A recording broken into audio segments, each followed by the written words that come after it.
தணிக்கையின் புது ஸ்டைல். எதிர்பார்க்காத நேரத்துல எதிர்பார்க்காததை கொடுக்கறது தான் தணிக்கையோட புது ஸ்டைல். 1 BHK பாத்திருப்பீங்க, 2 BHK பாத்திருப்பீங்க, 1 PHK பாத்திருக்கீங்களா?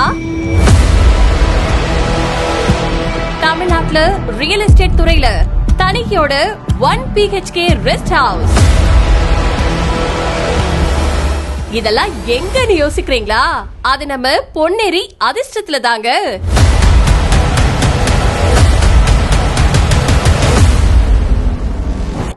இனிமே உங்க வீக்கெண்டுக்கு நீங்க வெளியூர் போக தேவையில்ல. நம்ம சென்னை கோவாவுல உங்களுக்கான ரெஸ்ட் ஹவுஸ் காத்துட்டு இருக்கு வெறும் 7 லட்சத்துல. இதெல்லாம் பாசிபிளான்னு யோசிக்கிறீங்களா? இது தணிக்கையோட பொன்னேரி அதிர்ஷ்டத்துல மட்டும்தாங்க பாசிபிள். ஏன்னா இம்பாசிபிளான விஷயத்த பாசிபிள் ஆக்குறது தான் தணிக்கையோட புது ஸ்டைல்.